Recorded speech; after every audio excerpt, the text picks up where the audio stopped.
made of gold and in splendid artistic execution. The gold ornamentation was as radiant as if it had just come out of the workshop. This golden image of the pharaoh was the lid of the first mummiform coffin, which completely filled the stone sarcophagus. Because of its size, we surmise that it was the outermost one of a series of coffins, the innermost of which enclosed the mortal remains of the king. And that's how it was. There were 3 coffins, each one resting inside another. You see them now before you. As we set them up beside each other, each of them fitted precisely into the next. These coffins are images of the sun's golden radiance, while at the same time being protective casings for the corpse, as well as imperishable substitute bodies. Each coffin lid shows an idealized image of the king. He is wrapped in a feathered robe, his brow adorned with a vulture and cobra, the heraldic goddesses of the 2 lands, in other words, Upper and Lower Egypt. In his crossed hands, he holds the pharaonic insignia of rule, the crook and flail. Nevertheless, the coffins differ from each other. On the gilded outer coffin, the king wears a tripartite wig under a headcloth. He's already depicted as a god here. We even found withered flowers in the coffins, which had been given to the dead king more than 3,000 years ago for his journey into the afterlife. A parting gift from the young widow to her beloved husband. It was one of those moments that deeply moved us. On the second coffin, the colored glass inlay seemed to reproduce the play of colors at sunrise, even though no ray of light could have penetrated the absolute darkness of the tomb during the 3,000 years that had passed. It's crazy. But the innermost coffin is of breathtaking splendor. This exceptional coffin is 1 meter and 85 centimeters, or about 6 feet long, and made of solid gold. It weighs, as we later discovered, 110 kilograms, or more than 242 pounds. Its value in gold alone is enormous. Pure gold. This imperishable metal, from a mythological point of view, is the flesh of the sun god. We thus have here the body of the divine Sun King before us. In October 1925, almost 3 years after the discovery of the tomb, the moment had arrived. Carter was to see the mummy of the pharaoh for the first time.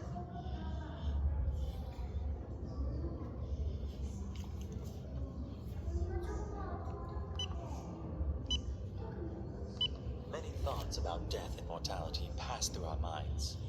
From time immemorial, we have been preoccupied by the mysterious, immutable, final certainty that is the culmination of our fate, death. Before us lay the remains of an almost forgotten, youthful pharaoh, who had hitherto been hardly more than a shadowy name. We had found him, in spite of all doubts. The face of the mummy was covered with a gleaming golden mask. At upper thigh level, Carter and his colleagues once more found the vulture and serpent emblem. Countless armbands adorned the lower arms. 2 crossed hands of polished sheet gold gripped the royal insignia, while below them the ba, a bird with a human head, spread wide its wings. The ba symbolizes the immortal soul that can move as freely as a bird. After more than 30 centuries, we were the first people to contemplate the golden mask with its piercing eyes. They were eyes of quartz and obsidian, but what came to light under the mask was uplifting, and at the same time, shattering.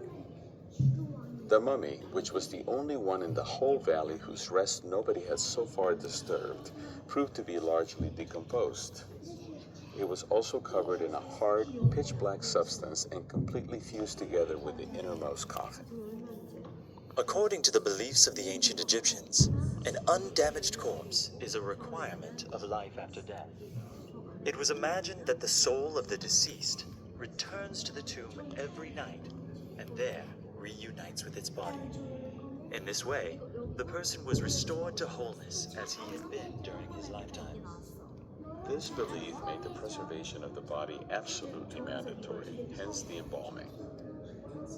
As we loosened the bandages of the mummy layer by layer, 143 objects gradually came to light. amulets, and other pieces of jewelry, which had been placed in the wrappings according to complex ritual requirements. This was the magical armor of the king for his journey into the hereafter. If you'd like to, you can now go directly to the gold mask. But if you'd like to find out more about the pharaoh's journey into the afterlife, then please press number 30.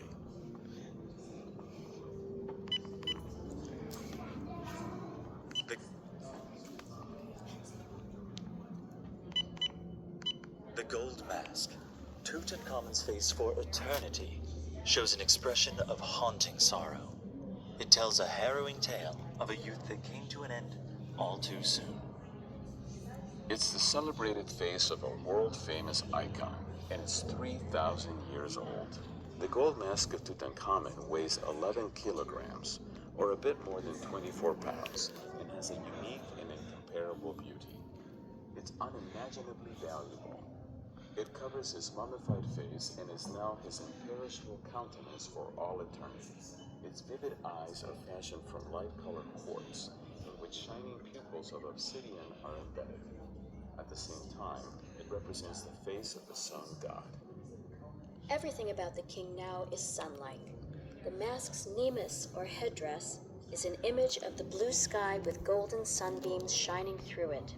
The multicolored neck collar reflects the endless play of color of the rising sun at the dawn of every new day. Since the first photos of the gold mask appeared in the London Times and were then sent around the world, people have always asked whether the mask really represents the face of Tutankhamun as it looked during the lifetime of the young king. No, probably not. The countenance of the young pharaoh, which is doubtless one of the best-known Egyptian faces in the whole world, represents only an idealized version of Tutankhamun's real face. But it's precisely that shows the great mastery of the Egyptian artists. They have managed to create a portrait of the divine king that is timeless, eternal, and one with itself.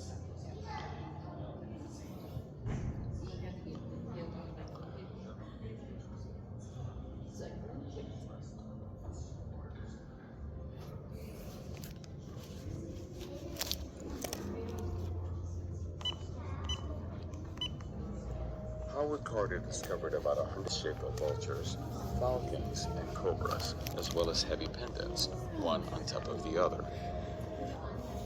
Bracelets encased the forearms in dense rows. This dagger with the elaborate handle is made from iron, which was very unusual at this time. This magnificent diadem had to be broken up into parts. The band of the diadem was found on the head of Tutankhamun's mummy. In order to be able to place the golden mask onto Tutankhamun, the vulture's head and snake had to be removed in place of the mummy's thighs. Here we would like to show you some of the most beautiful objects from Tutankhamun's burial treasure.